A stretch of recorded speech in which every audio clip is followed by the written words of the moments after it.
क्या आप जानते हैं कि भारत में 10 करोड़ लोगों को डायबिटीज है और उनमें से 1/3 लोगों को डायबिटिक रेटिनोपैथी।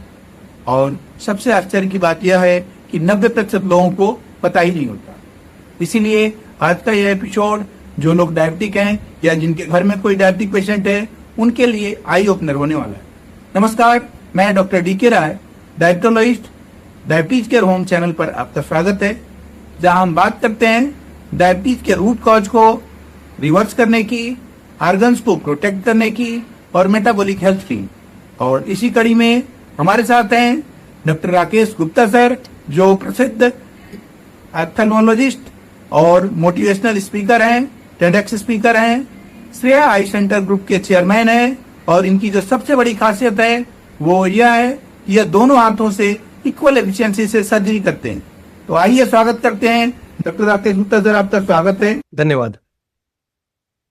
तो जैसा कि आप जानते हैं कि डायबिटिक पेशेंट्स की जो सबसे बड़ी प्रॉब्लम होती है कि डायबिटीज में आंखें बड़ी तेजी से प्रभावित होती हैं। तो पेशेंट का पहला सवाल होता है कि डायबिटीज में आंखें कैसे प्रभावित होती हैं, मतलब आंखों पे क्या असर होता है डायबिटीज में। देखिए डॉक्टर राय, डायबिटीज की जब बात करते हैं तो डायबिटीज हमारी आंखों को मल्टीपल एंगल से डैमेज कर सकती है। हालांकि हम डायबिटिक रेटिनोपैथी की बात सब कर रहे हैं। डायबिटिक रेटिनोपैथी सबसे खतरनाक बीमारी है जो डायबिटीज के पेशेंट्स में पाई जाती है। अब डायबिटिक रेटिनोपैथी कैसे होती है? क्योंकि हमारी जो रेटिना है, सबसे सेंसिटिव पार्ट है आंख का, उसकी ब्लड सप्लाई बहुत सेंसिटिव होती है और डायबिटीज के पेशेंट्स में वो ब्लड वेसल्स धीरे धीरे खराब होने लगती हैं, उनसे लीकेज शुरू हो जाती है, ब्लीडिंग शुरू हो जाती है और उसका असर क्या होता है? हमारी जो आंखों का रेटिना और मैकुला जो सबसे सेंसिटिव पार्ट होता है उसमें सूजन आ जाना, ब्लीडिंग होना, इससे रेटिना पूरी तरह डैमेज होना शुरू हो जाता है और इसी को डायबिटिक रेटिनोपैथी बोलते हैं। लेकिन डायबिटीज रेटिनोपैथी के अलावा जो और तरह से डैमेज करती है वो होती है आंखों में ड्राइनेस लाना, आंखों में काला मोतिया का रिस्क बढ़ जाता है जिसे ग्लोकोमा कहते हैं। और कभी कभी यदि बहुत ज्यादा अगर डायबिटीज अनकंट्रोल्ड है तो कभी कभी आंखों की जो मूवमेंट्स है वो भी पैरालाइज हो जाती है, मसल्स भी पैरालाइज हो सकती है।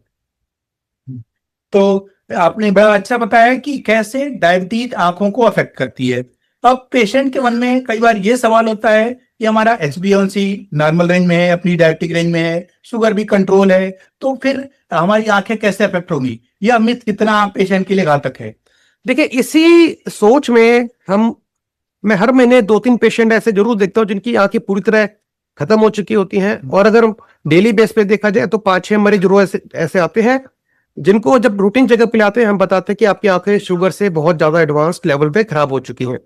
तो ये जो लोगों की सोच है कि अगर मेरे शुगर कंट्रोल है तो मेरी आंखें भी ठीक है, तो ये बहुत बड़ा एक मिथ है। देखिए, शुगर कंट्रोल होना एक तरफ, पर शुगर की जो कंट्रोल होने के बावजूद आंखों में डायबिटिक रेटिनोपैथी आना या ड्राइनेस आना या काला मोतिया आना, ये अलग तरफ है। तो ये मत सोचना कि अगर हमारी शुगर कंट्रोल में है और हमारी आंखें ठीक होंगी, स्वस्थ होंगी, तो ये एज्यूम कर लेना बहुत खतरनाक है। अच्छा, तो आपने कहा कि प्रॉपरली उनको अलर्ट होना चाहिए, टाइमली आना चाहिए। और अब इसमें अगला सवाल आता है कि डायबिटिक रेटिनोपैथी में 90% पेशेंट को पता ही नहीं होता है कि उन्हें पता चलता है तब तक काफी लेट हो चुका होता है। तो डायबिटिक रेटिनोपैथी के पेशेंट्स को कब और कितनी जल्दी आपके पास आना चाहिए और कितनी फ्रिक्वेंटली आना चाहिए? सबसे पहली बात, अगर आंखों में कोई लक्षण है तो उसको तो बिल्कुल भी इग्नोर नहीं करना चाहिए। लेकिन 90% पेशेंट्स में जब तक डायबिटिक रेटिनोपैथी पता लगती है, एडवांस स्टेज में पहुंचने पे पता लगती है और जब लक्षण आते हैं तो 70% से ज्यादा डैमेज हो चुका होता है।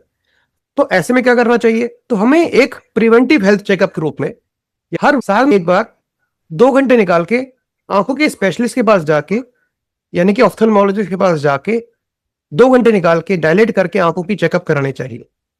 और केवल आंखों का रेटिना की बात नहीं है, आंखों का प्रेशर चेक होना चाहिए, विजन चेक होनी चाहिए, ड्राइनेस का टेस्ट होना चाहिए और डायबिटिक रेटिनोपैथी के लिए जांच होनी चाहिए। ये बेहद जरूरी है साल में एक बार। यदि किसी की शुगर कंट्रोल नहीं हुई या कभी कभी किसी कारण से बढ़ जाती है, 2-3 महीने बढ़ी रही, तो तुरंत जांच होनी चाहिए। कभी कभी ऐसा भी होता है कि डायबिटिक रेटिनोपैथी का जांच करने से पता लगता है कि असर शुरू हो गया है। जिसकी आंखों में शुरू हो चुका है असर, उसको यदि डॉक्टर कहते हैं इलाज की जरूरत है तो इलाज कराएं, वरना हर 3 से 6 महीने में डायलेट करके रेटिना चेकअप होना चाहिए। तो आपने कहा कि पेशेंट को yearly annual retinal health checkup जरूर कराना चाहिए। अब सवाल आता है कि जैसे हमारे पास पेशेंट आते हैं प्री डायबिटीज स्टेज में भी, जिनका HbA1c 6.5 से नीचे होता है, और दूसरे पेशेंट आते हैं जो 5 या 10 साल से जगह जगह इलाज करा करके शुगर कंट्रोल नहीं हो रहा है। और दोनों कैटेगरी वाले पेशेंट्स को कब और किस स्टेज में हमें ऑप्थेल्मोलॉजिस्ट के पास भेजना चाहिए? आपने बहुत अच्छा सवाल पूछा है। जिनकी डायबिटीज अच्छी कंट्रोल में है या शुरुआत हुई है, वो पेशेंट उस कैटेगरी में है जो पूरी तरह सतर्क है।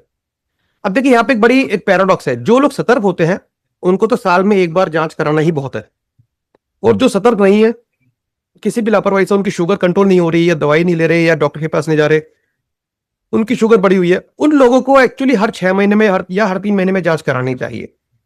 तो हमने देखा जो लोग सतर्क होते हैं वो शुगर कंट्रोल करते हैं, और जब वो शुगर कंट्रोल करते हैं और साल साल में चेक कराते, तो हमने ऐसे लोग देखे 30-40 साल भी डायबिटीज होने के बावजूद उन्होंने अपनी आंखों को संभाल के रखा हुआ है। उन्होंने 2 ही काम किए, एक तो शुगर को अच्छा कंट्रोल किया, दूसरा रेगुलर आई चेकअप कराते रहे। और आपको पता ही आई के साथ किडनी, लीवर, हर चीज का जांच होती है। तो जो लोग सतर्क होते हैं उनके लिए मैं कहता हूँ डायबिटीज से डैमेज होता ही नहीं है।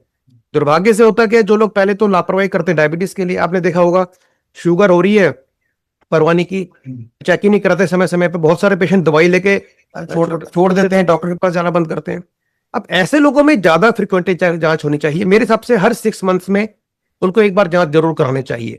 जिनकी शुगर बहुत अच्छी कंट्रोल हो जाती है उनको हम 1 साल में बोलते हैं, और जिनकी शुगर कंट्रोल नहीं हो रही है हर 6 महीने में जांच होना जरूरी है। आपने बिल्कुल सही कहा कि कुछ लोग तो ज्यादा अवेयर होते हैं। कल ही अभी हमारे पास कुछ पेशेंट आए जो कि अभी जस्ट उनका न्यूली डायग्नोस्ड हुआ है, अभी जस्ट प्री डायबिटिक रेंज में है, वो चाहते हैं हमारा रिवर्सल हो जाए। और अभी पिछले हफ्ते एक पेशेंट आई थी कि 3 साल से वो सेम मेडिसिन लिए जा रही है और 3 साल से किसी डॉक्टर के पास नहीं है, कि वो 3 साल पुराने प्रेस्क्रिप्शन को फॉलो कर रही है। तो दोनों तरह के लोग होते हैं, और फिर इसलिए दोनों तरह के लोगों को डिफरेंट वे में हमें मैनेज करना पड़ता है, क्योंकि एक की कंडीशन काफी बिगड़ चुकी होती है और दूसरा ऑलरेडी अलर्ट होता है, तो उसको हमें ध्यान रखना होता है। अब अगला जो पेशेंट का प्रॉब्लम होता है ब्लरिंग ऑफ विजन, आंखों की रोशनी कम हो गई या ब्लरिंग ऑफ विजन है, तो ये क्या केवल चश्मे का नंबर बढ़ना है या उससे ज्यादा है? क्योंकि होता ही है कि पेशेंट का अगर थोड़ा भी आंखों का धुंधलापन हुआ ऑप्टोमेट्रिस्ट के पास और वहां पे जाके चश्मा बनवा लिया, और उसके बाद से अब कुछ दिनों बाद फिर वो चश्मा काम नहीं कर रहा है, फिर दोबारा जाके चश्मे का नंबर चेंज कर लिया, तो ये कितना खतरनाक है जो बिना किसी डॉक्टर को दिखाए बस चश्मा चेंज कराते रहते हैं, और इसका डायबिटीज के पेशेंट्स में क्या असर पड़ता है? बिल्कुल, आपने जो बहुत अच्छी रिसर्च करी है, ये जो आपने पॉइंट आउट किया ना डॉक्टर है, कि लोग धुंधलापन होता है, चश्मे की दुकान पे जाते हैं, चश्मे की जांच कराते हैं और चश्मा पहन के खुश हो जाते हैं कि मेरी रोशनी ठीक हो गई। अब इसे मैं कहूंगा कि लोग अपने आप को एक तरह से मिसगाइड करने का तरीका है। देखिए, मैं आपको बताना चाहूंगा कि आंखों की जांच और नजर की जांच ये दोनों बिल्कुल अलग बातें हैं। जैसे सपोज कोई पेशेंट है, वो सोचता है, उसने मुंह में थर्मामीटर लगाया, उसने देखा 98.6 टेम्परेचर है, मुझे बुखार नहीं है। अब वो सोचे मैं तो बिल्कुल ठीक हूं, ना मुझे डायबिटीज है, ना ब्लड प्रेशर है, ना कैंसर है, ना कोई थायराइड है। हर बीमारी के लिए अलग जांच है। इसी प्रकार आंखों का फंक्शन है नजर होना, नजर साफ देखना, और नजर की जांच करना ऑप्टोमेट्रिस्ट से या ऑप्टिशियन का काम होता है। लेकिन यदि मैं आपसे पूछता हूं, आप फिजिशियन बहुत बड़े, यदि कोई पेशेंट अपनी पैरों पे चलता हुआ आ रहा है या सड़क पे दौड़ रहा है, तो क्या इसका मतलब उसको कोई बीमारी नहीं है? ठीक है, अगर कोई दौड़ पा रहा है, चल पा रहा है, उसके बावजूद उसके शरीर में खतरनाक बीमारियां हो सकती हैं। आप देखिए, हमारे बहुत सेलिब्रिटीज है, क्रिकेटर रहे हैं, एक्टर रहे, जिनके लंग कैंसर था, अच्छे भले तो थे, खेल रहे थे, जब MRI हुआ तो कैंसर का पता लगा। इसी प्रकार आंखों की जांच के लिए एक पूरा सिस्टम है कि आई हॉस्पिटल में जाके आई स्पेशलिस्ट से 2 घंटे समय बिता के डायलेट करके रेटिना का चेकअप होना, आंखों का प्रेशर की जांच होना, स्क्विंट की जांच होना, और बहुत सारी ऐसी जांचें हैं जो करने के बाद हम कह सकते हैं हाँ आपकी आंखें ठीक है। लोग क्या सोचते हैं कि चश्मे की दुकान पे गए, नजर 6/6 है, बस अब सब कुछ ठीक है, और इसी धोखे में बहुत सारे लोग अंधे हो जाते हैं। अच्छा, अब अगला जो आपका फेवरेट सवाल होगा, हमको लगता है कि चूंकि ऑलरेडी आप कैटरेक्ट में बड़ा अच्छा काम कर रहे हैं, रोबोटिक्स और AI तक को यूज कर रहे हैं, तो डायबिटिक पेशेंट्स में कैटरेक्ट कितना जल्दी हो जाता है? डायबिटिक पेशेंट्स में कैटरेक्ट नॉर्मल पेशेंट्स की अपेक्षा क्यों जल्दी हो जाता है? बिल्कुल सही कहा। बेसिकली कैटरेक्ट क्या है डॉक्टर राय? हमारी आंखों में एक नेचुरल लेंस होता है जिसमें प्रोटीन होता है, वो क्रिस्टलिन नाम का प्रोटीन होता है। अब वो प्रोटीन जो होते हैं वो जितने क्लियर रहते हैं उतना ही लेंस क्लियर होगा, उतनी रोशनी अंदर अच्छी फोकस होती है। अब क्या होता है, जब समय के साथ वो प्रोटीन धीरे धीरे खराब होता है, इसे बोलते हैं हम एज रिलेटेड कैटरैक्ट। लेकिन डायबिटीज पेशेंट में क्या होता है, जिसको भी डायबिटीज होती है, जब बार बार हाइपरग्लाइसीमिया होता है, जब शुगर बहुत ज्यादा बढ़ती है तो आंखों में भी आती है, रेटिना पे आती है, आंखों के अंदर पहुंचती है, वो एक तरह से ग्लूकोज का दूसरा रूप होता है, वो लेंस के अंदर भर जाता है, फिर वो अंदर पानी चूस लेता है।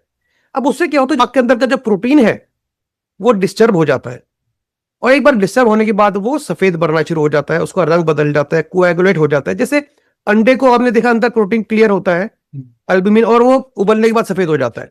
तो उसी प्रकार उसमें चेंजेस आने शुरू हो जाते हैं, और एक बार चेंजेस आने शुरू होते हैं वो धीरे धीरे बढ़ता जाता है और मोतियाबिंद जल्दी बन जाता है। इसीलिए पेशेंट में जिनको भी डायबिटीज है उनको मोतियाबिंद यंग एज में होने का खतरा होता है, खासकर अगर शुगर कंट्रोल नहीं है तो।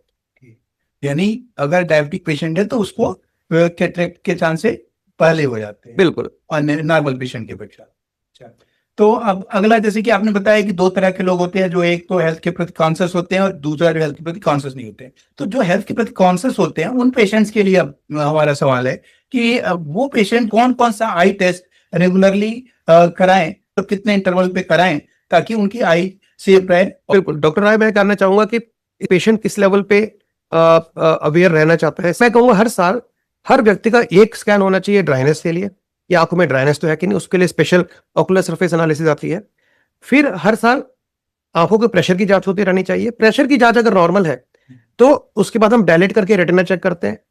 तो रेटिना में एक तो रेटिना चेक करते हैं, दूसरा हम चेक करते हैं नर्व।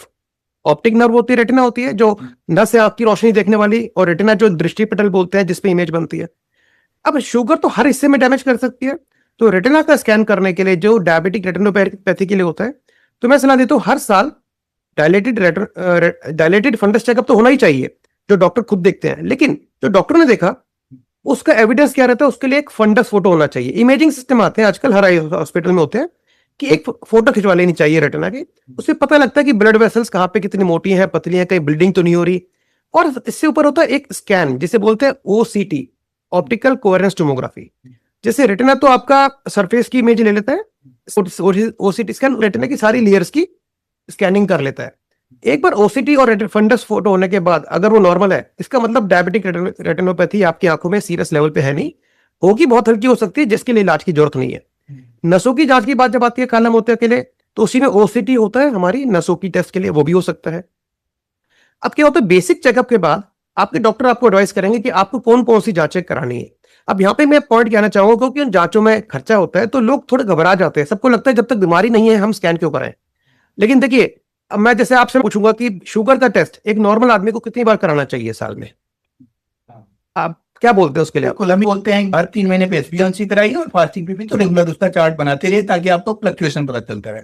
और उससे भी जरूरी, जो आंखों को भी डैमेज करता है, ऑर्गन डैमेज के लिए रिस्पॉन्सिबल होता है, वो है ब्लड शुगर स्पाइक।